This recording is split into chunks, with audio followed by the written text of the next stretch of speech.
Hey guys, tonight we are slipping back into the rough-edged world of Colonial Boston, where the smell of salt air mixes with chimney smoke and where justice doesn't hide behind courthouse doors.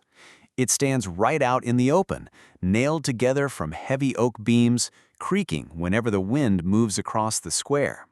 You see them before you even hear them, the stocks and pillories, those wooden frames that wait like patient animals for the next person unlucky enough to be trapped inside.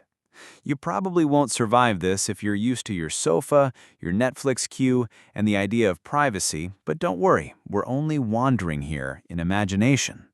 So before you get comfortable, take a moment to like the video and subscribe, but only if you genuinely enjoy what I do here. And I'd love to know, where are you listening from, and what time is it for you right now? Now, dim the lights, maybe turn on a fan for that soft background hum, and let's ease into tonight's journey together. You trudge slowly across the uneven stones of Boston Common, the air damp with mist. Ahead of you, the pillory stands in the square like a crude monument. It isn't tall or elegant, just thick timber with holes carved out for head and hands. The wood is worn smooth where countless foreheads have pressed against it.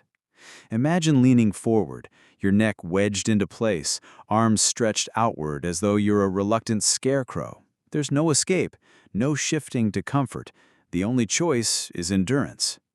The stocks, cousins of the pillory, squat nearby. They clamp ankles into their grasp, forcing the punished to sit awkwardly, legs stuck out, unable to scratch a nose or chase away flies. As you draw closer, you notice the faint scent of sweat and stale vegetables clinging to the boards, a reminder of what happens when townsfolk decide to spice up the show with leftovers from their kitchens. Historians still argue whether these devices were truly deterrents or just rituals of public theater. Were they meant to scare others straight, or did they simply provide afternoon entertainment for bored colonists with too much cabbage on hand? You can imagine both being true. A mainstream fact here, the pillory and stocks weren't unique to Boston. They were inherited from English law, transplanted across the Atlantic like so many traditions of order and punishment. But in a small town where everyone knows everyone, the humiliation feels sharper, the stares heavier. You stand among neighbors watching a baker's apprentice stumble forward, his flour-dusted hair betraying his workplace. His crime? Pilfering a few sweet rolls. He's locked in by the ankles, cheeks reddening as passers-by chuckle. Somewhere in the crowd, a woman claps politely as though this is theater, not punishment. And maybe it is. You shift your gaze to another figure, a woman known for her sharp tongue. Officially, she's guilty of scolding, a catch-all crime that boils down to being a little too outspoken. Now, her head and hands are trapped in the pillory, forcing her to face the stares of the entire neighborhood. Her punishment is silence, an enforced quiet that drips humiliation one long minute at a time. The sun creeps higher. You imagine the sweat gathering along your brow, trickling down when you can't wipe it away. Flies land brazenly near the corners of your eyes. You can't swat, can't flinch, can only endure. In winter, it's no better. The Charles River winds cut through your coat, turning your teeth into castanets as you shiver endlessly. And then there's the crowd. Crowds can be cruel without meaning to be. Some laugh, some lecture, some toss bits of food that sting just enough to keep things interesting. The stocks, you realize, punish not only with wood, but with boredom. Hours drag. Time itself feels like part of the sentence. But here's a quirky tidbit. Sometimes the punishment became oddly social. People stuck side by side might start chatting, half in grumbles, half in resignation. Two petty thieves shoulder to shoulder in the pillory might end up forming a friendship forged out of mutual misery. Historians still argue whether this camaraderie undermined the punishment or simply added another odd layer to the performance of justice. You wander closer, running your fingers along the grain of the wood. Each nick and groove whispers of another story. Some towns even customize their pillories, widening them for double occupants or designing them for children. Imagine being a child stuck there for skipping school, legs dangling awkwardly while adults shook their heads. Boston's pillory wasn't just a device, it was a stage. People brought their errands, their gossip, their children, turning punishment into a civic event. The offender becomes the day's entertainment, the lesson wrapped in living flesh. You picture a merchant passing by with a cart, pausing just long enough to wag a finger before carrying on. Life doesn't stop for punishment, it folds it in, like a side note in the larger rhythm of the town. You pause for a moment, noticing how quiet the punished become. At first, they might shout, argue, protest their innocence. But after an hour, their voice fades. Silence becomes their survival tactic. You can feel the way dignity drains slowly, like sand slipping through an hourglass. And still, questions remain. Was this cruelty? Was it community bonding? Or was it simply the best option available for a small town trying to enforce order without the luxury of sprawling prisons? Historians still argue whether this was justice at all or just spectacle dressed up in Puritan clothing. You step back, watching the pillory stand quietly even after the day's offenders are released. Empty, it looks almost harmless, like furniture left in the wrong place. But in Boston, it was more than wood. It was memory. Neighbors remembered the faces they saw there, the gossip that accompanied them, the awkward bowed heads. And reputations, once nicked, didn't always heal. So you walk on, the image of the pillory carved into your thoughts. The square fades around you, but the lesson remains. Here, in Colonial Boston, justice was wooden, public, and very, very boring to endure. You may think, dear listener, that rules are stiff, lifeless things, written once upon a parchment and then forgotten. But here, in the monastery, rules breathe. They have a pulse, as steady as the bell. Every hour, every glance, every cough almost, is governed by them. And because they are so omnipresent, they form not a cage, but a lullaby. Strange as it may seem, the monks take comfort in them, as you might take comfort in the ticking of a clock in the dark, each sound reassuring you that the world still turns. The first and most enduring of all rules is silence. Silence is not merely the absence of speech. Here it is treated as a holy presence. At dawn, when the sky is a pale wash of pearl, the novices file into the chapel. Bare feet scuff softly against the worn stones.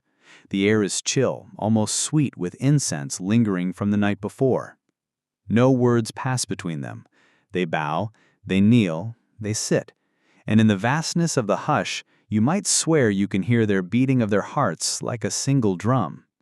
But silence, like all rules, is trickier than it appears, for though the lips must not part, the stomach still gurgles, the nose still sneezes, the cough still ambushes even the most solemn of monks.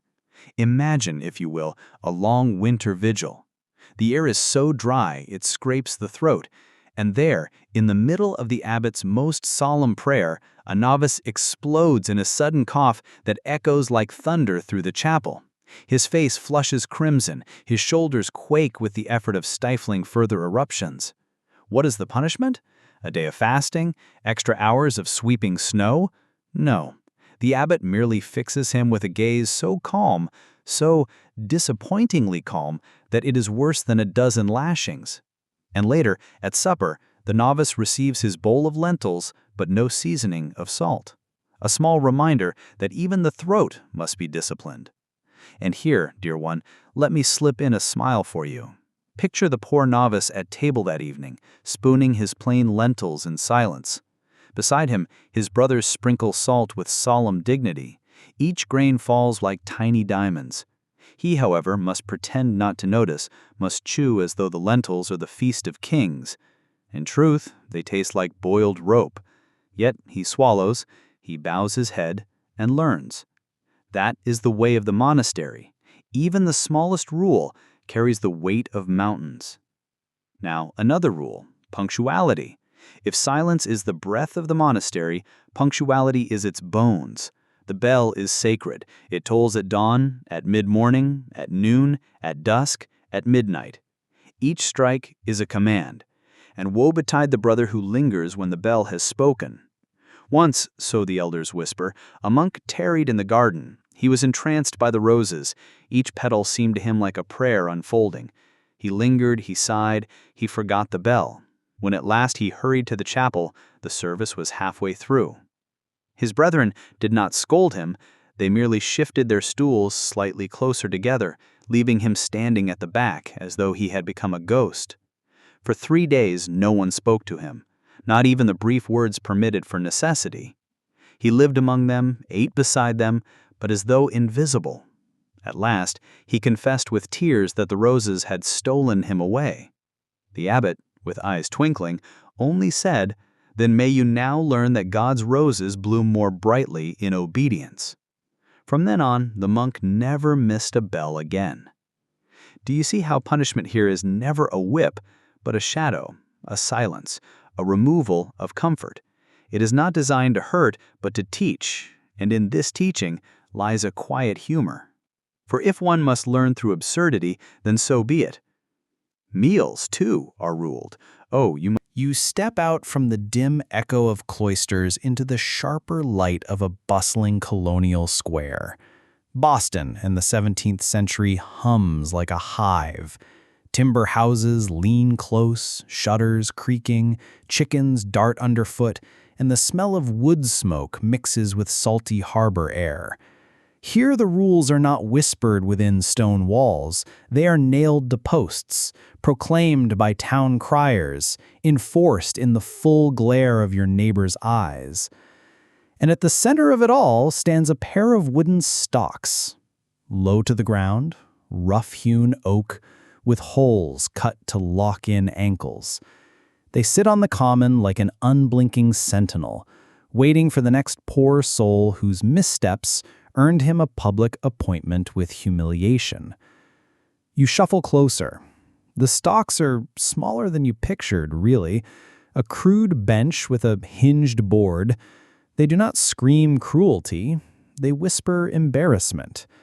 To be caught in these is less about pain, more about display. Imagine sliding your ankles into the holes, the board slamming shut, and suddenly you're furniture, part of the square itself. People stroll by, wagging fingers, tossing comments, sometimes tossing less pleasant things. Your dignity leaks away hour by hour, while the sun bakes your skin and children giggle. One mainstream historical fact.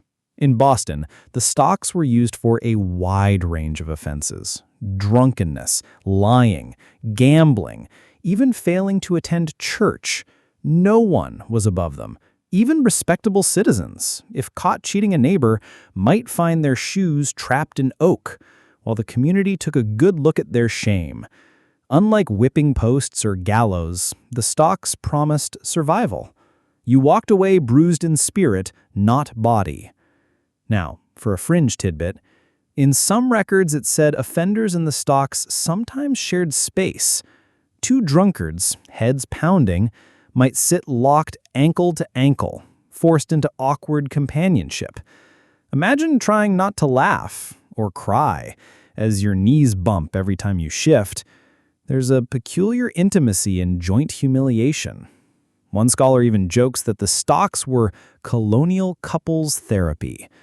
Whether that's true or tongue-in-cheek, you can picture the scene. Two red-nosed neighbors arguing who drank more, now forced to stew together while wives shake heads in the crowd. Historians still argue whether stocks truly deterred crime or whether they became mere spectacles, entertainment for the crowd.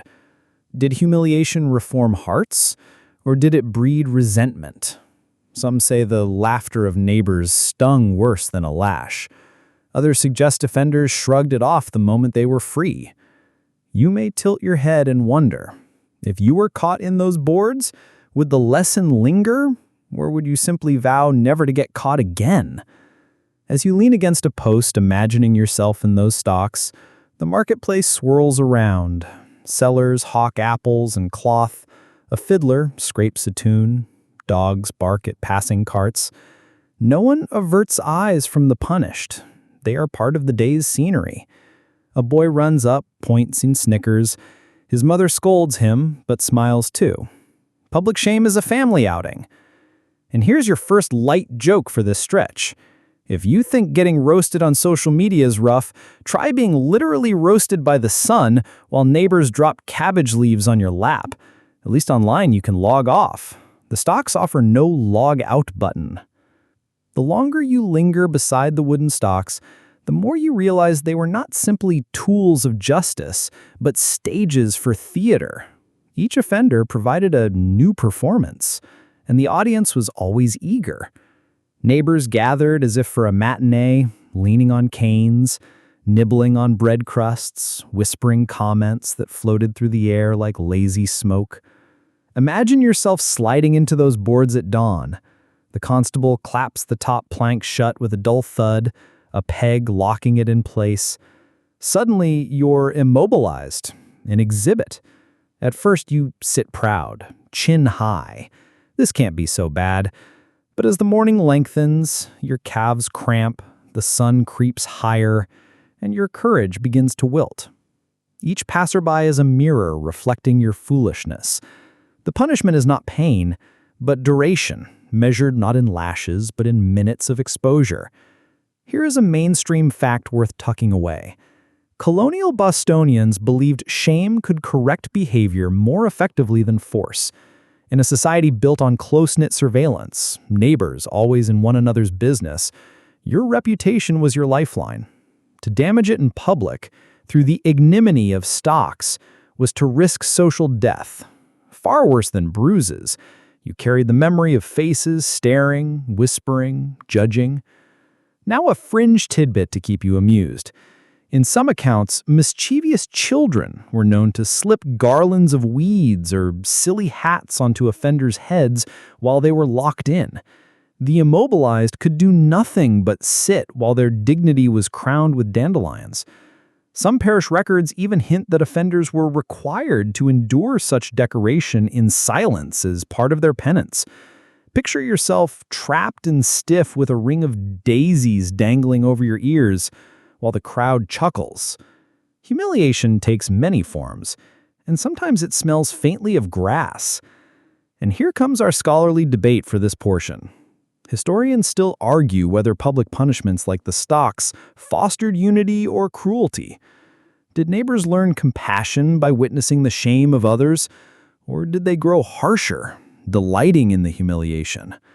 One camp insists the system strengthened moral boundaries.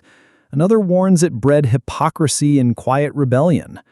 As with so much of colonial life, the evidence bends both ways, and you, standing at the edge of the crowd, can't help but shrug in uncertainty.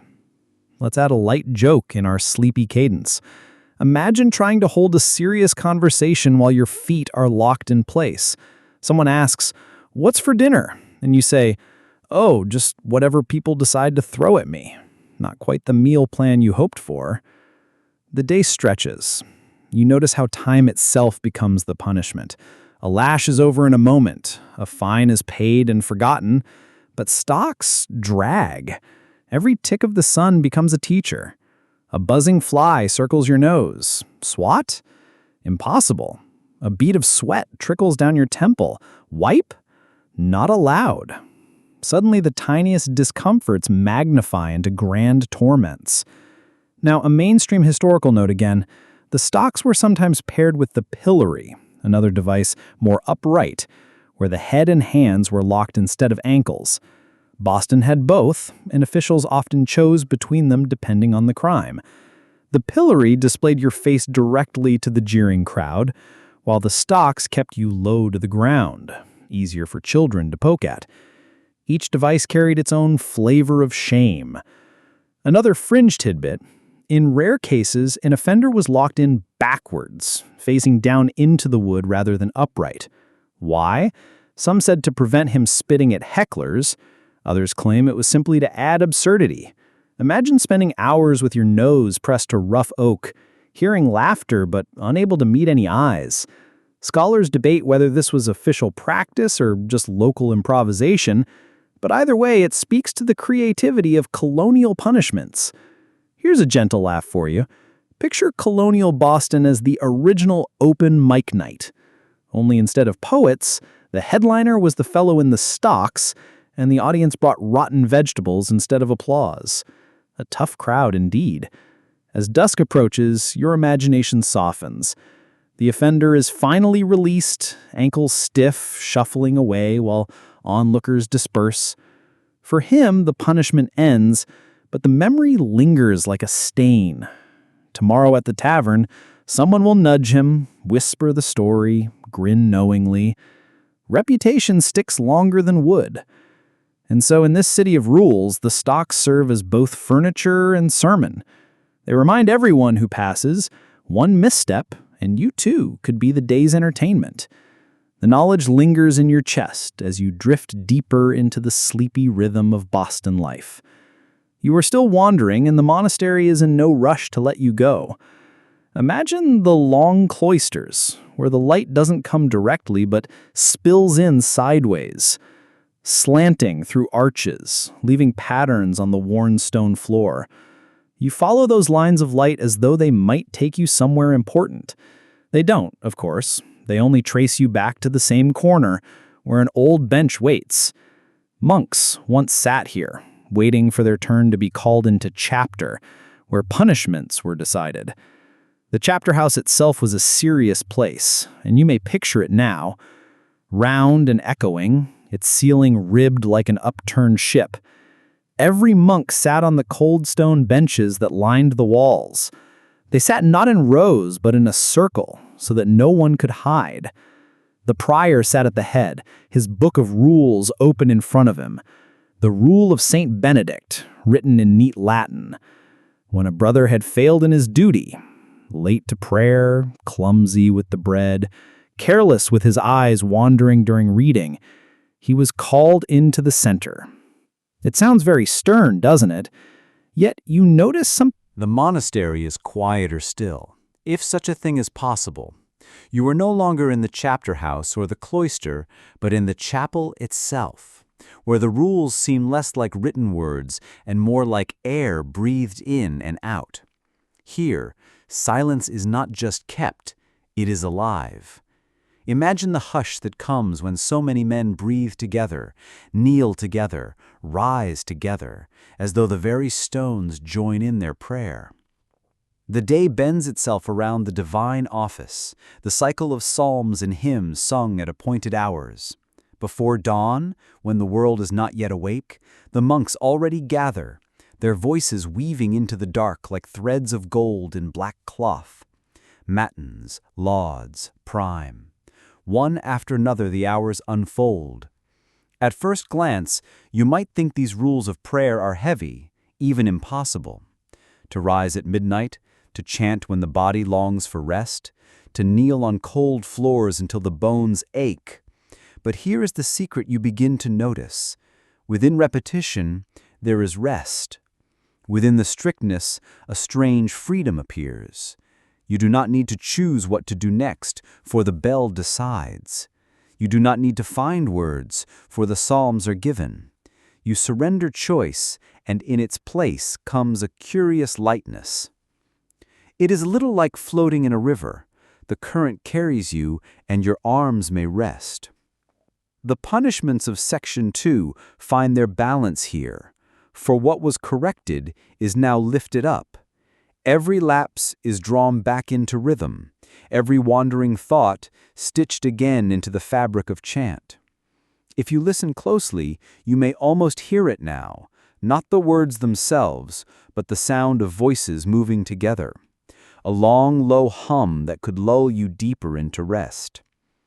The chapel is not only a place of sound, but of sight.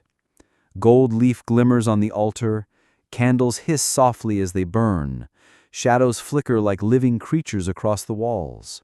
And above, high and far away, stained glass holds color that does not fade even when the sun withdraws. Crimson, sapphire, green. Imagine the light spilling through it and laying jeweled patterns on the monks' robes. They never look directly at it, but you may, for you are not bound by their rule. Within this sacred rhythm, smaller rules blossom. The posture of prayer, always humble, never lazy. The handling of sacred books, always careful, never hurried. The treatment of relics, with awe, as though they breathed still.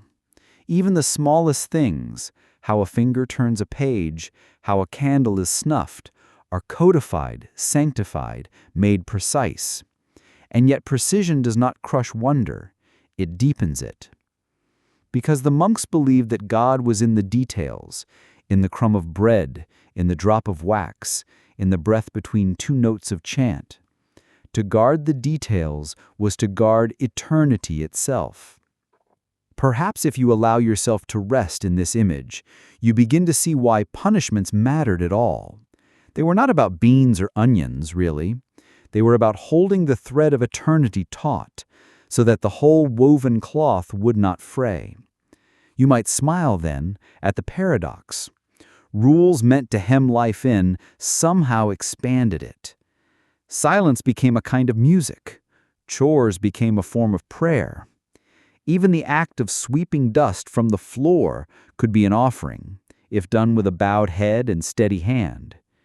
And you, wandering here in imagination, may feel that curious ease yourself. You are not asked to sweep, nor to chant, nor to kneel. You are only asked to watch, and in watching to let your own restless thoughts slow, soften, and sink into the still rhythm of cloistered time.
You wander deeper into Boston, the cobblestones still uneven beneath your feet, and the marketplace hums faintly in the distance, fading as you approach an open square. Here, the town gathers again, though the purpose is entirely different from stocks or scarlet letters. In the center stands a stout wooden post, its surface smoothed by time but scarred with countless blows. This is the whipping post, a sight both feared and strangely ritualized, a place where the body bears the message the mind cannot fully absorb. Imagine standing there yourself, the post just tall enough to brace against, ropes or leather straps sometimes used to keep you steady. It is not a cage, it is a stage. Every lash is public, every observer part of the ritual. You watch a man placed at the post, trousers rolled up, shirt sleeves drawn back. His eyes are fixed on some distant point, perhaps on the horizon or perhaps on nothing at all. The town expects this display, the ritualized acknowledgement of wrong. The act itself is swift and precise. The town executioner, or more accurately the appointed corporal, raises the rod, usually a leather strap or light whip, and lets it fall. Snap, thwack, thwack. You hear the rhythm and the echoes bouncing off nearby walls. Pain is present, certainly, but more significant is the performative element, the rhythm, the spectacle, the way the observer's attention makes every strike a statement. The punishment is as much for the onlookers as for the offender, teaching them the consequences of disobedience through example. You notice that townsfolk do not simply stand silently. Some murmur prayers under their breath, perhaps hoping that the offender finds the strength to endure. Others whisper commentary, a warning to others, or idle speculation. Children often linger at the edges, curious yet slightly fearful, balancing fascination with the unspoken lesson that the post teaches. The body may bend, but the law and custom bend you first. Historically, whipping posts were used for a range of minor crimes. Drunkenness, petty theft, insulting neighbors, and disobedience could all earn a few lashes. Records mention that repeat offenders were more common than first-timers, suggesting that a single experience at the post was rarely enough to deter bad behavior permanently. Some argue that the public nature of the punishment was the key deterrent. Others, as historians still debate, contend that the spectacle sometimes encouraged mischief, curiosity, or even sympathy for the punished. You can imagine townsfolk shifting in their stance, debating whether the law truly achieved its intended moral correction. The sensory details of the scene are vivid. The sun warms the wood of the post, contrasting with the chill in the offender's spine. A faint breeze carries smells from the bakery and the butcher nearby, mixing with the metallic tang of blood on the post from previous sessions. Leather straps crack through the air, their sound sharp against the low murmur of the crowd. Every movement is magnified, every expression scrutinized, every grimace or flinch noted in memory. And there is an odd humor if you look for it carefully. One account recalls a man who, so nervous at the post, sneezed mid-lash, startling the executioner and eliciting a small ripple of laughter. Another describes a goat wandering too close, grazing near the feet of someone braced at the post, as if to silently judge them. You imagine the awkward dance of human pain, public expectation, and nature's indifference all mingling in one tableau. The post itself was often positioned in the heart of the town, near the meeting house or marketplace, ensuring maximum visibility. Unlike stocks, which could be tucked slightly aside, or scarlet letters which moved with the wearer, the whipping post demanded attention. You could not ignore it. Everyone who passed had a choice: look, glance quickly, or linger with whispered commentary. That choice, however slight, was part of the punishment. The offender's suffering became a shared experience, binding community and individual through ritual. You notice that townsfolk do not simply stand silently. Some murmur prayers under their breath, perhaps hoping that the offender finds the strength to endure. Others whisper commentary, a warning to others, or idle speculation. Children often linger at the edges, curious yet slightly fearful, balancing fascination with the unspoken lesson that the post teaches. The body may bend, but the law and custom bend you first. Not only fascinating aspect is the communal response. Sometimes sympathetic townsfolk would murmur encouragement. At other times, they would jeer lightly or make a small joke. One anecdote records a man receiving lashes for drunkenness while a child called out, "Count them, sir. 1, 2, 3. The rhythm of numbers became part of the spectacle, as if participation in the ritual softened its sting or merely made it more memorable. Winter added another layer to the experience. The post did not relent for snow or freezing winds.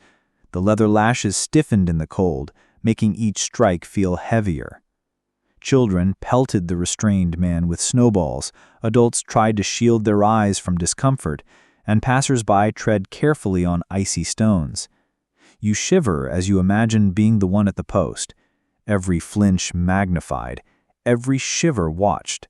Yet even then the ritual persisted, an unbroken thread in Boston's public moral tapestry. Quirky stories abound. Some offenders attempted subtle defiance. A man held a prayer book in his hands while bracing himself, mumbling through the lashes, blending punishment with devotion. Others tried humor, grimacing exaggeratedly at each crack to entertain themselves or neighbors. Historians still argue whether these small acts of resistance undermine the intended effect or simply humanize the process, allowing both audience and punished to endure the spectacle more comfortably. You might notice the post's design was deliberate, strong timber, often reinforced with iron, carved to prevent slipping, the base sometimes slightly elevated to expose the offender more fully to the crowd. Every detail reinforced visibility and accessibility. This was law made tangible, law made audible and visual. You watch as the offender shifts slightly, arms tight in braces, muscles quivering, and realize the punishment extends beyond physical sensation. It reaches into posture, gaze, and even the rhythm of breath. By now, you begin to appreciate the rhythm of these punishments. Unlike the stocks, which hum slowly with small embarrassment, or scarlet letters which whisper continuously, the whipping post has cadence and tension. Every lash punctuates the silence. Every pause between strokes allows anticipation to stretch. Your imagination carries you along with each movement, gently numbing the mind in a curious mix of tension and comfort. And so, as the afternoon sun tilts and shadows grow longer across the square, you find your thoughts slowing. You drift with the creak of the post, the snap of the lashes, the soft murmur of the crowd, and even the occasional laughter or stray goat. Punishment and spectacle blur into a rhythm, and the town itself seems to breathe in measured steps. Here, at the whipping post, the lessons of public correction, human resilience, and communal ritual are all intertwined. You are neither part of the crowd nor the punished. You are observer and dreamer, your mind wandering through history while your body relaxes into the gentle cadence of Boston's moral theater. You leave the square where the whipping post stands, its shadows stretching lazily across the cobblestones, and wander toward the quieter edge of town where the merchants' ledgers are kept and the town clerk's office hums with the scratch of quill on parchment. Here, punishment takes a different form, not the dramatic spectacle of stocks or letters sewn into garments, but a more subtle and oddly tedious form of discipline: fines, fees, and taxes. In colonial Boston, misbehavior often carried a monetary consequence. The miscreant could be fined for drunkenness, failing to attend mandatory church services, letting animals wander unattended, or even for keeping the town square too muddy. You imagine the town clerk perched on a slightly rickety stool, ink-stained fingers smudging the parchment as he records each offense meticulously. He is both scribe and arbiter, a quiet enforcer of the community's moral and economic order. The system is surprisingly intricate. Certain fines are standardized: a shilling for being late to worship, 3 for unkempt livestock wandering freely, 5 for repeated offenses.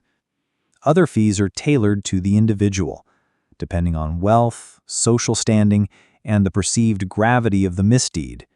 A rich merchant might pay more for the same minor offense than a laborer, reflecting a curious sense of fairness, or at least practicality. You can almost hear the clerk muttering, "Better extract a little more from Mr. Avery. He has enough to spare, and it keeps the paupers in line." Yet money alone does not capture the full range of punishment. Sometimes fines are paired with public announcements. You drift from the bustling town square, leaving the stocks and pillories behind, and enter the quieter, shadowed lanes of Colonial Boston, where narrow alleyways lead to the town's jails. These buildings are small, utilitarian, and surprisingly humble in their construction, often made of stone or timber, with thick doors reinforced by iron bars. You can almost hear the faint creak of hinges and the subtle scrape of locks as you imagine stepping closer, peering into the dim interior where the peculiar imprisonment practices take place. Unlike the dramatic public punishments of the square, these spaces offer a slower, quieter form of correction. Offenders are confined, yes, but the emphasis is not on spectacle. Rather, it is on observation, reflection, and the subtle application of discomfort. You can imagine the muffled sounds within: footsteps pacing, the soft scrape of straw on the floor, the faint rustle of chains if they are used sparingly. The air smells of wood, stone, and a faint trace of candle smoke, creating a sensory environment that is simultaneously grounding and slightly oppressive. Prisoners might be confined for a range of offenses, from theft and assault to breaches of community rules like skipping church or ignoring town ordinances.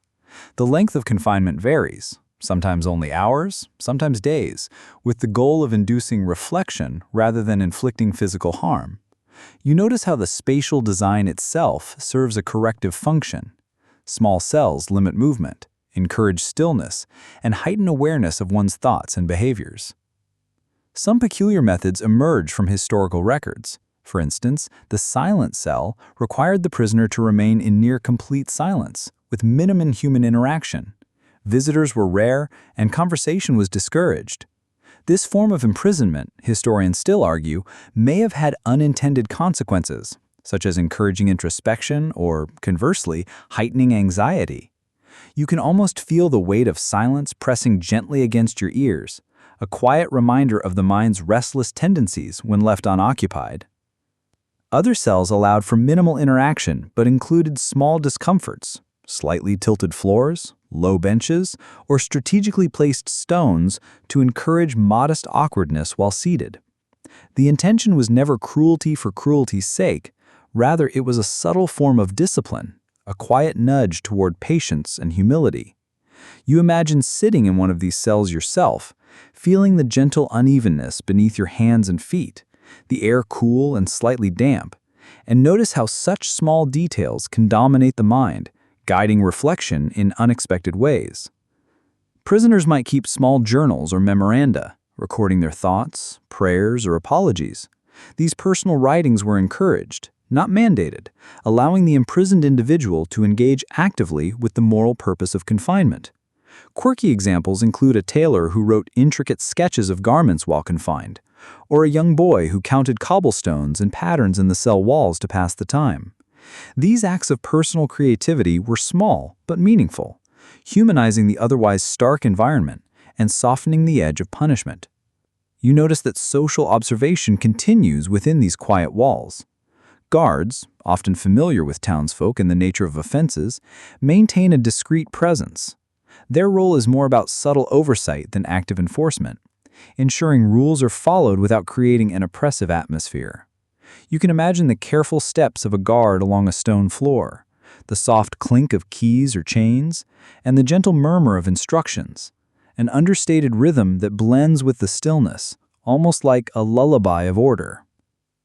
Some prisoners experience what might now be considered psychological techniques. For example, being placed in a cell with minimal light encouraged sleep at unusual hours, subtly adjusting daily rhythms and reinforcing the contrast between freedom and restriction. Others were allowed brief, measured interactions with visitors or other prisoners, providing a controlled social dimension while maintaining the sense of confinement. Historians still debate whether these techniques were intentionally manipulative or simply pragmatic measures to prevent unrest and boredom. You can almost feel the weight of silence pressing gently against your ears, a quiet reminder of the mind's restless tendencies when left unoccupied. The architecture itself contributes to the experience. Narrow windows, often barred, allow only slivers of sunlight to pierce the interior, casting long, soft shadows that shift with the day. Walls of stone absorb sound, making each cough, shuffle, or whispered word resonate faintly, amplifying awareness of presence and solitude. You imagine the gentle echo of your own breathing and footsteps, a subtle reminder of the boundaries imposed by structure, of the deliberate rhythm of life slowed by imprisonment. Quirky accounts hint at human ingenuity, even under confinement. One prisoner reportedly trained a small sparrow to deliver notes to sympathetic neighbors, a tiny act of rebellion that required patience, observation, and a delicate hand. Another confined individual carved small figures from scraps of wood or clay found within the cell, blending creativity with the practice of patience. These anecdotes remind you that the human spirit often finds light in the dimmest spaces, a quiet defiance that coexists with compliance. Food and water, though minimal, were part of the regulation. Meals were small, simple, and often delivered on wooden trays or in ceramic bowls. You can imagine the soft clatter of utensils, the faint aroma of porridge or bread, and the ritualized timing of consumption. Even sustenance becomes part of the rhythm of confinement, a gentle, predictable cadence that structures the day, much like the slow counting of lashes at the whipping post or the measured entries in town fines. Visitors and communication were regulated. Letters were read by guards or clerks before delivery, ensuring that outside interactions remained within the bounds of propriety. Some prisoners were allowed brief visits from family or mentors, timed and observed, providing both comfort and subtle reinforcement of social norms. Historians still argue whether such controlled interactions enhanced moral correction or simply mitigated the discomfort of isolation. You notice that even within these quiet cells, small routines develop. Prisoners pace in gentle arcs, count cobblestones or cracks in the wall, or silently recite prayers. Time becomes both friend and teacher, stretching in a way that encourages reflection without overt instruction. There is a hypnotic quality to this measured passage of hours, a soft rhythm that aligns with the gentle cadence of the surrounding town, even as the world outside continues its more lively dance. And yet, humor and human eccentricity seep in. One account records a prisoner fashioning a tiny broom from straw and sweeping the cell floor obsessively, as if to create order amidst disorder. Another describes a man singing softly to himself, a gentle tune that echoes against stone and mortar, bringing a touch of levity to a space defined by constraint. You can almost smile at these small acts of personal expression, recognizing their role in sustaining spirit and patience. As evening approaches, the cell interiors shift in light and shadow. Slanting rays catch the rough surfaces of walls, highlighting imperfections, emphasizing texture, and lending an almost meditative quality to confinement. You walk slowly past, noticing these subtle variations, letting your mind drift with the rhythm of time in captivity, soft, measured, and strangely soothing. By nightfall, the peculiar imprisonment practices of Colonial Boston settle into a quiet lull.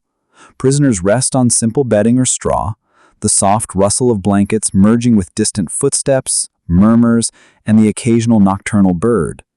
You feel the slow, persistent cadence of regulation, discipline, and human adaptability, a gentle undercurrent that lulls mind and body alike. Each detail, the architecture, routines, tiny acts of creativity, soft interactions, contributes to a slow, calming narrative, a rhythm meant not for excitement, but for reflection, endurance, and eventual tranquility. You step away from the dim corridors of the town jail and wander into a quieter district, where punishment is no longer a public performance, yet still precise, deliberate, and peculiarly methodical. In these spaces, the focus is less on spectacle and more on measured correction.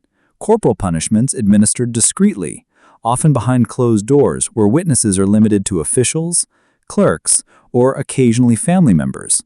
The walls here are simple, wood-lined or stone, absorbing sound while keeping the outside world distant, creating an intimate environment where the rhythm of discipline is slowed, almost meditative. In colonial Boston, corporal punishment extended beyond stocks, pillories, and public whippings. Offenders might receive spanking, caning, or strikes with a light rod, carefully measured to correct behavior without causing lasting harm. You imagine the soft thud of wood meeting leather, the quiet shuffle of feet, and the faint exhale of breath, sounds that mark the passage of a small but meaningful moment in moral education. The environment is controlled, the actions precise, and the effect is subtle, a quiet guidance rather than a spectacle. Children and apprentices are common subjects of these private punishments. A young boy caught lying or shirking duties might kneel on a small stool, palms resting lightly on the bench, while a parent or master administers a gentle but firm correction.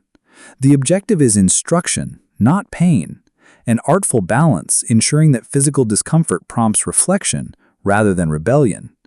You notice how the room itself enforces this subtlety.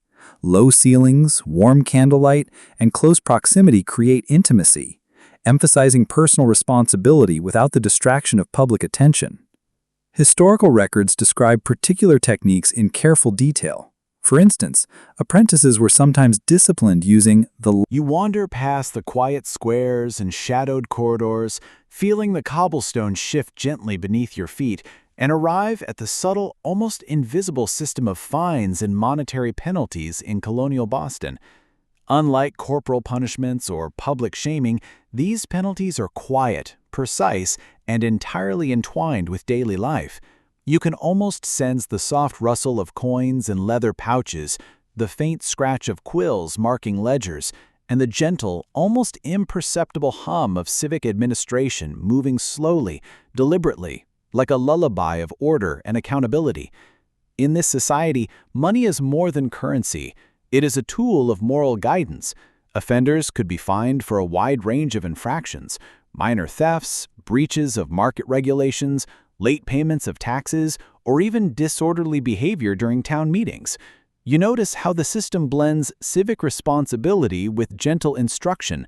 Each coin paid, each penalty recorded, is a rhythm of accountability, a slow, deliberate act that encourages reflection and encourages offenders to internalize social norms. The process is formal but subtly ritualized. Town clerks maintain meticulous ledgers, noting the name of the offender, the infraction, and the amount of the fine. You can hear the soft scratch of quill on parchment, the faint scent of ink mingling with candle wax, the gentle shuffling of papers as records are sorted and stored. Oddly, some fines are imaginative. One record notes a baker charged a small sum for selling bread slightly misshapen, while another documents a tailor fined for uneven stitching. Historians still debate whether these small, peculiar fines reinforced communal standards or simply amused the townsfolk who observed them. The amount levied is often symbolic rather than punitive. A petty thief might pay a few shillings, enough to make them pause and consider their actions, yet not enough to cause real hardship. Apprentices might contribute small sums for minor infractions, which are then recorded in household or guild accounts. You notice the rhythm in these transactions: soft footsteps approaching the clerk's desk, gentle murmurs of acknowledgement, coins placed delicately on wooden surfaces, each act a quiet cadence of civic life. There are curious examples that reveal the peculiar creativity of the system. A man accused of neglecting his garden was fined not just a sum of money, but required to present fresh produce at the next town meeting. A young woman caught gossiping was fined a shilling and tasked with assisting an elder with embroidery work. You can almost feel the tactile engagement of these tasks, the gentle rhythm of labor paired with the soft awareness of accountability, blending reflection with productive action. Some fines included public acknowledgement, often read aloud at meetings or posted for the town to see. You imagine the soft rustle of papers, the measured pronunciation of the clerk, the gentle attention of townsfolk seated quietly absorbing each detail. Even in these moments, humor and subtle social commentary emerge. One account notes a shoemaker's fine announced alongside a jest about uneven shoes, eliciting polite chuckles and soft murmurs. Historians still debate whether these public nuances reinforced moral guidance or simply entertained the community who observed them. Payment of fines is a ritual in itself. Coins are counted slowly, intentionally, each clink and tap adding to the meditative cadence of civic order. You notice how the sensory details, the weight of metal, the smoothness of leather pouches, the subtle echo of coins against wood heighten the mindfulness of the transaction. Even a seemingly mundane act such as placing a few shillings on a clerk's desk becomes a slow, deliberate rhythm, a gentle reinforcement of both responsibility and reflection. Sometimes fines are combined with additional instructions, blending monetary penalty with practical or moral tasks. A merchant fined for minor misconduct might be asked to teach a lesson in fairness to apprentices, or a young apprentice fined for tardiness might contribute some coins to a town fund while performing small acts of service. You sense the rhythm in this blend: soft steps, gentle labor, quiet reflection, each element contributing to a slow, calming cadence of accountability. Curiously, some fines are designed to be memorable and enduring. A tailor fined for irregular stitching might keep a small note as a personal reminder, a quiet talisman of reflection tucked into a pocket. A baker might display a receipt on a shelf as a gentle prompt to maintain standards. You imagine the soft flutter of paper, the tactile sensation of inked words, the quiet presence of these objects in everyday life, reinforcing mindfulness and careful practice. There is also an element of social observation. Neighbors often know who has been fined, yet the approach is measured and subtle.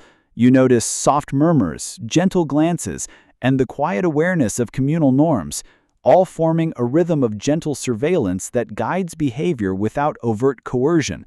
This rhythm, persistent yet unobtrusive, creates a slow, reflective awareness in both offender and observer. The interplay of peculiarity and practicality becomes apparent. Odd fines encourage creativity, reflection, and engagement. Historians still debate whether these imaginative approaches were more effective than standard monetary penalties, yet the records reveal a careful orchestration, minor discomfort paired with reflection, subtle humor mingled with gentle accountability. You notice the slow pulse of each action, the measured cadence of life shaped by coins, ink, and observation. Evening casts long shadows across the town's offices and homes. Candles flicker, illuminating ledgers and coins, producing a soft golden glow. You can imagine the rhythm of nightly routines: clerks closing books, coins carefully stowed, letters and receipts filed, townsfolk returning home, the quiet murmur of reflection lingering in the air. This gentle interplay of attention, responsibility, and peculiarity transforms simple monetary penalties into a lullaby of civic order, moral awareness, and mindful contemplation. As night deepens, the town settles into a muted calm. Fines, whether paid or pending, leave subtle impressions, encouraging slow, thoughtful reflection. You notice the gentle hum of streets, the soft creak of shutters, and the persistent rhythm of moral guidance etched into coins, ledgers, and memory. Even the smallest shilling, the tiniest act of documentation, contributes to a slow, persistent pulse of accountability, reflection, and gentle social order. You wander from the quiet rhythm of the whipping post and follow the soft murmur of Colonial Boston's courts, where trials unfold in measured cadence, steeped in ritual, decorum, and subtle peculiarities. Unlike the direct sensations of corporal punishment or the gentle visual cues of badges and letters, trials combine spoken word, observation, and ceremonial procedure into a slow, immersive dance of law, morality, and social reflection. You can almost hear the soft shuffle of papers, the gentle creak of wooden benches, and the measured voice of the magistrate guiding proceedings with calm authority. Colonial trials were often intimate affairs, attended by neighbors, apprentices, and curious townsfolk. The courtroom is a wooden chamber, polished yet slightly worn, with warm sunlight filtering through tall, narrow windows. You imagine the faint scent of beeswaxed floors, mingling with the faint aroma of ink and parchment. The atmosphere is simultaneously solemn and gently paced, a space designed for reflection, argument, and communal observation, where the rhythm of speech and gesture guides attention like a slow, winding melody. One of the peculiarities of these trials lies in jury selection and custom. Townsfolk were often called to serve with little notice, yet expected to participate in a precise, decorous manner. Jurors were not only decision-makers but also participants in the choreography of justice, absorbing the cadence of testimony, cross-examination, and deliberation. Oddly, some jurors kept mental or written notes in rhythm with the proceedings, counting points or marking impressions on scraps of paper, a subtle yet almost meditative engagement that complemented the formal structure of the trial. Historians still debate whether this attentiveness enhanced fairness or simply entertained the community who observed them. You notice the pacing of testimony. Witnesses speak slowly, deliberately, often guided by the magistrate's soft prompts. Statements are framed with careful repetition, ensuring clarity while reinforcing the rhythm of the narrative. A farmer might describe a stolen cow with vivid detail, pausing to consider each gesture.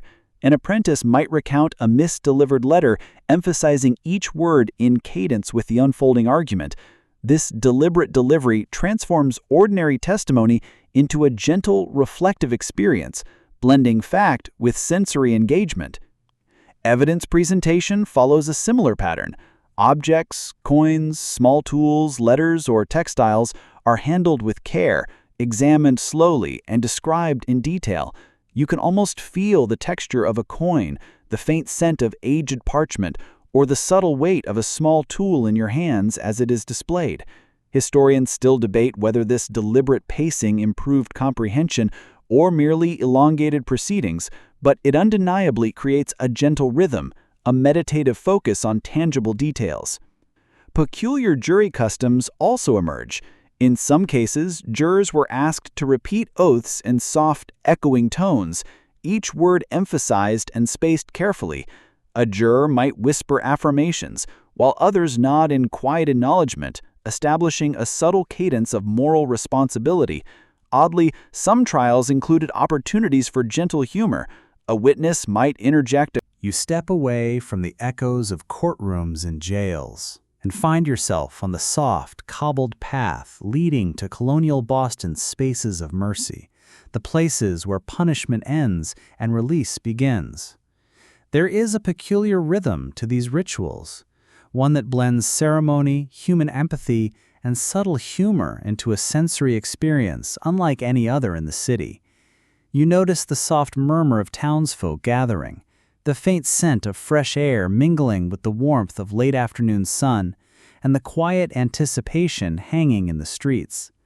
Release from punishment is often a carefully orchestrated ritual, particularly for those who have completed sentences at the whipping post, within the cells, or under public correction. You imagine an apprentice stepping forward after weeks of confinement, their shoulders straightened, their breath even, as a clerk or magistrate approaches with measured steps and a soft voice guiding the final words of pardon. Historians still debate whether these rituals were more symbolic or genuinely restorative, yet the cadence of the events is undeniably deliberate and soothing in its pace. Tokens of release are small but meaningful. A slip of parchment, a cord of rope gently removed, or the unlocking of a small wooden clasp becomes an almost tactile metaphor for regained freedom. You can almost feel the slight resistance in the lock, the soft creak of timber, and the gentle click of release as the door swings open. Oddly, some released apprentices carried small tokens given by the magistrate or town elders. A coin, a charm, or a symbolic object to mark the completion of their sentence. Historians still argue whether these gestures were ritualistic or practical, yet they imbue the moment with quiet ceremony. The townsfolk play a subtle role. Friends, family, and neighbors gather to witness release, offering soft smiles, nods, or gentle words of encouragement.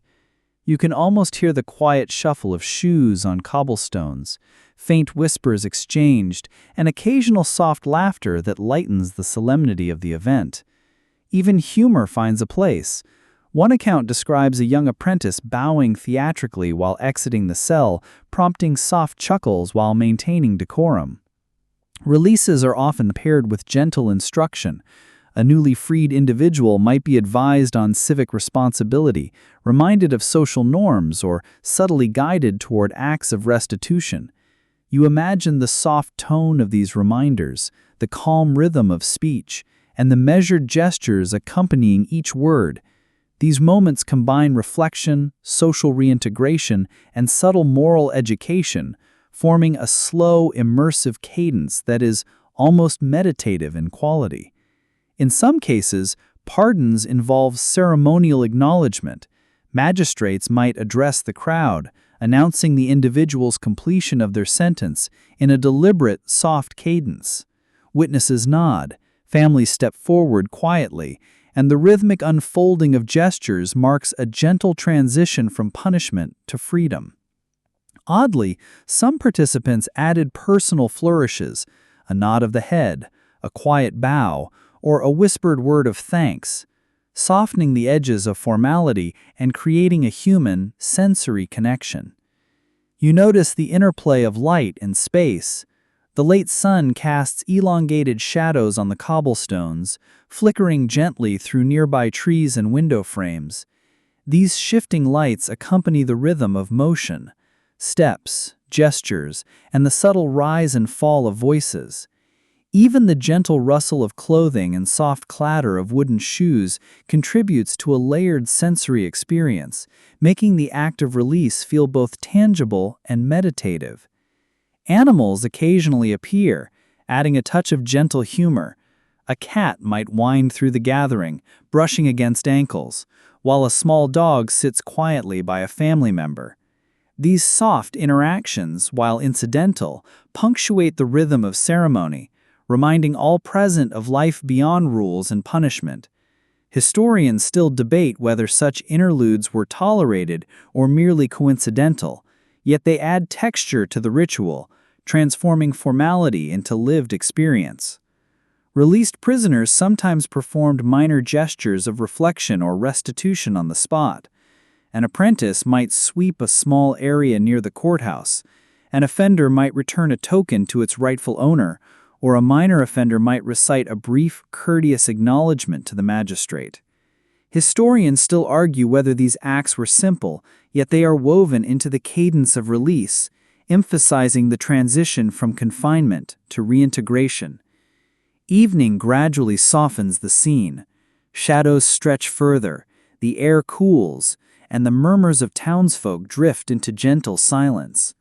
You can imagine the soft exhalation of relief, the slow footsteps departing the square, and the calm settling over both freed individuals and observers.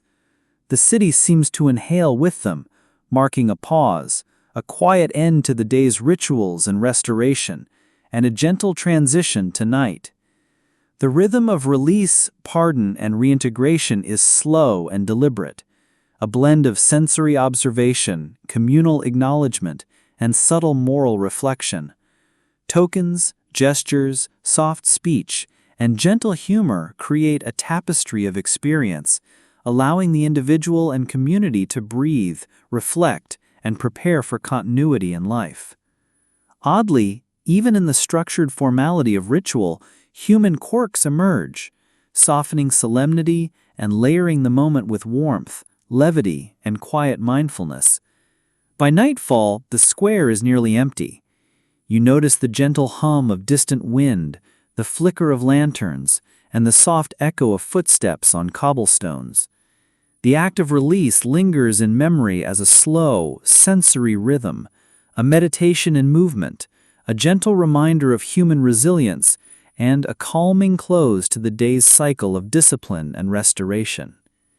You step quietly down the narrow cobblestone streets, leaving the soft murmur of the town square behind, and approach the Colonial Boston jail. Its worn timbers and low, sturdy walls hum a slow, reflective cadence, as if the building itself remembers centuries of confinement and observation. The air here carries a cooler note, a mixture of aged wood, straw, and faint candle smoke. You feel a peculiar thrill as the heavy door swings open with a soft, deliberate thud, sealing you into a rhythm of quiet reflection, observation, and subtle curiosity. Colonial prison cells are markedly different from the loud, stark images modern minds might conjure. The spaces are small but orderly, with low ceilings that absorb sound and windows set high to allow gentle shafts of sunlight to filter through. Straw mats line some floors, softening footsteps and creating a subtle texture underfoot. Historians still debate whether this spatial arrangement was primarily practical or intended to encourage reflection, but either way, it establishes a surprisingly calming rhythm. Daily life in these cells follows an oddly meditative pattern. Prisoners arise at dawn, guided by the soft tolling of a bell, and perform minor tasks, sweeping floors, tidying straw mats, or tending tiny potted plants near the windows. Even in confinement, there is a sense of purpose, a measured rhythm that helps prisoners maintain a small degree of autonomy. You can imagine the tactile satisfaction of straw under fingers, the gentle crunch of sweeping, and the soft creak of floorboards under careful steps. Meals arrive with deliberate pacing. Bread, salted fish, and porridge are distributed in small, precise portions. You can almost smell the earthy aroma of boiling grains, feel the warmth of bread fresh from the oven, and hear the faint clatter of wooden utensils. Historians still argue whether these meals were nutritionally sufficient or primarily symbolic, but their timing and consistency contribute to a soft, reliable cadence in daily life. Personal objects are surprisingly common. Inmates sometimes keep small wooden carvings, worn books, or handmade tokens, introducing tactile and mental engagement into otherwise constrained routines. You can almost trace the grooves of a carved initial or run your fingers across a worn book cover, feeling the connection between touch, thought, and the slow passage of time. Historians still debate how widespread these allowances were, but they create a sense of quiet, personal ritual. Sleep is orchestrated with equal attention. Mats or low bunks are arranged to maximize space, while candles or lanterns cast elongated, flickering shadows across walls. Prisoners often develop gentle nocturnal routines, adjusting their mats, tracing letters in straw, or quietly humming tunes. Each soft sound contributes to a layered, calming rhythm, creating an immersive sensory environment where the mind and body slowly settle into rest. Interactions among prisoners are understated but meaningful. You might notice two apprentices quietly comparing carved initials in a wall, sharing gentle whispers of observation, or an older inmate offering silent guidance to a newcomer. Historians still debate whether such exchanges fostered genuine camaraderie or were mere distractions from monotony. You drift away from the communal squares and the measured cadence of moral ceremonies, stepping into the quieter, more intimate world of apprenticeships, where peculiar punishments create a rhythm of discipline and reflection. The workshops and homes are narrow, dimly lit with soft candlelight or filtered sunlight through high windows. You notice the faint scent of sawdust, leather, and faintly oiled tools mingling in the air, a sensory backdrop to a daily life balanced delicately between learning and correction. Apprenticeship punishments are often more subtle than public spectacle, focusing on attention, mindfulness, and repetition rather than shock. A minor misstep, misaligned stitching, a misplaced tool, or forgetting a task might be corrected with slow, deliberate instruction rather than harsh reprimand. You can imagine the soft scrape of a pencil against parchment, the gentle tap of a wooden ruler as guidance, or the measured correction of a hand in motion. Historians still debate whether these subtle methods were widespread or selectively applied, but the effect is a calming, immersive rhythm that guides apprentices through learning. Tools themselves sometimes enforce discipline. A misaligned hammer stroke or a sloppy woodworking might result in having to trace the correct motion repeatedly. Hands moving slowly and deliberately, fingers pressing against wood, feeling each ridge and groove. You almost sense the tactile meditation involved, the repetitive motion creating focus and awareness, transforming punishment into a reflective, almost hypnotic experience. Light humor punctuates the routines. An apprentice who forgets the oil tools might be asked to mimic exaggerated polishing motions, eliciting gentle chuckles from peers while reinforcing skill. These soft gestures maintain attention without harshness, blending correction with amusement. Oddly, some workshops encourage small penalty games, such as carefully stacking blocks or arranging tiny objects, which corrected mistakes while engaging tactile and visual senses. Meals and breaks follow a rhythm that complements learning and correction. A young apprentice may pause for a modest meal, bread, cheese, and porridge, taken slowly while reflecting on the day's lessons. The rustle of straw mats, soft clink of utensils, and aroma of simple fare blend into a sensory cadence, reinforcing the measured pace of both work and gentle punishment. Historians still argue whether these routines were intended as disciplinary or merely practical, but their repetitive structure is clear. Apprentices also engage in small restorative tasks as part of correction.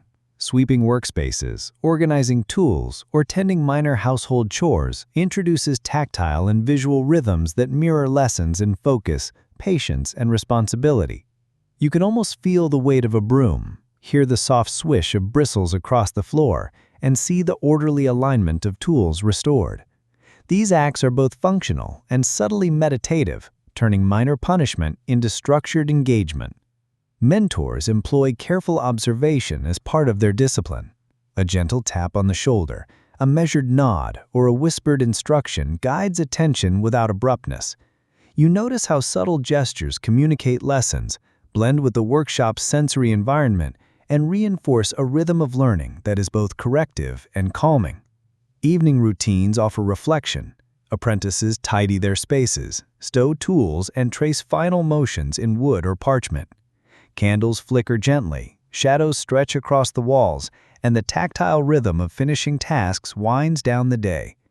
You can almost hear the soft shuffle of straw mats, the distant hum of conversation, and the faint scent of oil and wax as apprentices prepare for rest. Odd but charming rituals sometimes accompany correction.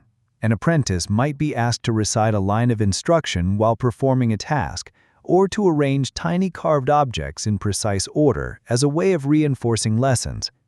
These repetitive, sensory-focused exercises transform minor punishment into a rhythm of reflection, creating an almost meditative cadence of correction. The interaction between mentor and apprentice is gentle yet firm. Slow guidance, careful demonstration, and the soft repetition of tasks build both skill and attention. Odd humorous interludes, soft chuckles, playful mimicry, or exaggerated gestures break monotony and make lessons memorable. Historians still debate how consistently these methods were applied across workshops, but the layered sensory rhythm is clear. Through the day, tactile, auditory, and visual cues intertwine. The scratch of a quill, the scrape of wood, the soft thump of a tool set down, and the careful alignment of objects. These subtle patterns create a sensory meditation, blending correction, learning, and reflection into a unified cadence. As night falls, apprentices finish chores, extinguish candles, and prepare straw mats for rest. The workshop exhales a soft quiet, footsteps fade, and only the distant murmur of the town remains. The rhythm of minor correction, tactile engagement, and gentle humor lingers, leaving a sense of calm reflection as the day closes. You step out of the quiet, dim workshop spaces and into the sunlit streets where the town crier announces the rhythm of Colonial Boston's daily life. His bell rings softly, a gentle metallic chime that cuts through the ambient murmur of merchants, apprentices, and townsfolk, creating a cadence that subtly structures the day. You notice the tactile and auditory layers. The weight of the bell in his hand, the smooth swing of its clapper, and the soft resonance that echoes across cobblestones and timbered walls. Historians still debate whether the town crier's role was primarily informational, ceremonial, or a blend of both, but its sensory impact is undeniable. Announcements cover a surprising variety of topics, from minor punishments and lost goods to public gatherings and market schedules. Each proclamation is delivered with a measured, almost theatrical rhythm. You can almost feel the tension and anticipation of the crowd, the subtle inhalation before each important message, and the quiet exhalation of understanding or amusement that follows. Even small pauses between sentences guide the listener's attention and reinforce memory. Quirky customs accompanied these announcements. Town criers sometimes used exaggerated gestures, gentle mimicry, or soft humor to keep the crowd engaged. You imagine a crier pointing at a missing goat while subtly exaggerating the goat's imagined behavior, eliciting soft chuckles. Historians still argue whether these flourishes were standard practice or occasional improvisation, but the gentle sensory rhythm that blends instruction and entertainment is clear. The crier's route and timing are deliberate, walking slowly through main streets, pausing at corners, and climbing small steps to be visible. The crier creates a measured auditory landscape. You notice how the bell's resonance shifts with architecture. Timbers amplify, narrow alleys echo, and open squares soften sound, forming a dynamic acoustic pattern that guides both attention and movement. Children often follow the crier with quiet fascination. They mimic gestures, repeat phrases under their breath, and trace the path of sound with small wooden sticks or fingers drawn in sand. You can almost hear the soft repetition of words, the light shuffle of feet, and the gentle laugh of amusement blending with attentive listening. Public notices sometimes include minor disciplinary announcements. An offender might be called out for a petty theft or a misplaced item, receiving gentle admonition while the town observes. These announcements are measured, brief, and often accompanied by subtle gestures or symbolic props to reinforce understanding without harshness. Historians still debate whether this method was more about public morality or mild entertainment, but the structured cadence is evident. The crier's voice carries a layered tone, firm enough to be heard, soft enough to invite attentive listening, and laced with subtle inflection that conveys emphasis and rhythm. You can almost feel the vibration of each word through the air, the measured breathing that precedes each sentence, and the cadence that guides both speaker and listener through the town's daily narrative. Markets, workshops, and homes subtly adjust to this auditory rhythm. Merchants pause mid-transaction to listen, apprentices halt tasks to catch announcements, and townsfolk align minor actions with the bell's chime. Even the tactile rhythm of coins exchanged, tools adjusted, and goods arranged aligns with auditory patterns, creating a multi-layered sensory environment. Odd but charming customs appear alongside announcements. A crier might toss a small token or gently gesture to a specific household, signaling recognition for minor achievements or the receipt of goods. These gestures, combined with sound and movement, reinforce a subtle, engaging rhythm that is both informative and lightly playful. Historians still argue the frequency and consistency of such practices, yet the layered interaction of sight, sound, and minor action remains clear. Evening announcements carry a softer cadence. Messages shift toward reminders, reflections, and community well-being. You can almost hear the slowing bell, the gentler inflection of the crier's voice, and the subtle shifts in audience attention as dusk settles. The combination of auditory and visual cues, bell, gestures, and town architecture creates a meditative, immersive rhythm that prepares the town for the quiet of night. The sensory layering extends to incidental details, the smell of fresh bread from nearby bakeries, the soft rustle of leaves in alleyways, and the subtle warmth of late-afternoon sun on timber. These cues harmonize with auditory signals, crafting a gentle, multi-sensory experience. Even minor shifts in the crier's pace or bell tone introduce variations that engage observation without startling the senses. Historians still debate the social impact of town criers. Some argue they were central to communal cohesion, while others suggest a more symbolic role. Regardless, the careful timing, measured delivery, and integration of subtle humor and gestures. You move from the bustling marketplace to the quieter corridors of legal codices and town meeting rooms, where odd laws and gentle legal peculiarities shaped colonial Boston life. These statutes, written in meticulous script and displayed for public awareness, governed surprisingly specific behaviors, from proper use of street crossings to the order of chimney sweeps work. You notice the soft rustle of parchment, the faint scent of ink and aged paper, and the rhythmic tapping of quills as clerks make careful annotations. Historians still debate whether these laws were more about moral guidance or social amusement, yet their layered sensory impact is undeniable. Some statutes verge on the whimsical. Citizens were occasionally fined for failing to properly greet neighbors, leaving doors ajar, or allowing livestock to wander into the street. You can imagine the soft shuffle of shoes as someone adjusts a fence, the measured sound of livestock being gently guided back, and the subtle murmur of townsfolk commenting quietly, blending correction with amusement.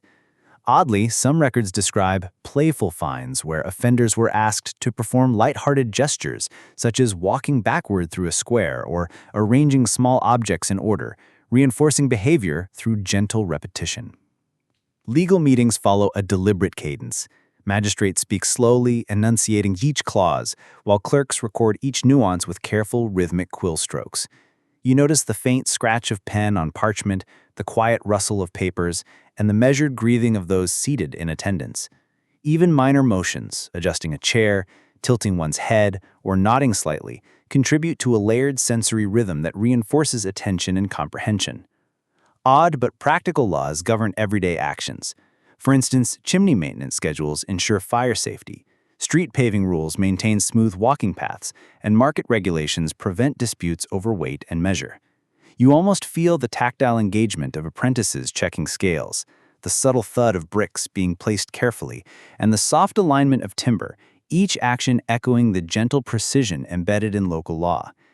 Historians still debate how strictly these minor statutes were enforced, but their presence structures social rhythm. Public notice of violations is both informative and mildly humorous. A minor infraction might be announced by the town crier with measured inflection, subtle exaggeration, or playful gestures, eliciting soft chuckles without humiliation. You can hear the gentle toll of the bell, the soft shuffle of feet, and the murmured acknowledgement from onlookers, blending legal instruction with communal engagement. Quirky legal customs often intersect with sensory practice. A citizen failing to maintain a fence might be asked to measure each plank carefully, align posts precisely, or adjust hinges slowly. These acts transform minor infractions into meditative routines, creating tactile engagement and visual alignment that reinforce compliance without harshness. Oddly, apprentices sometimes assisted in these exercises, learning both craftsmanship and civic responsibility simultaneously. Even the design of legal texts reflects a gentle cadence. Margins, space,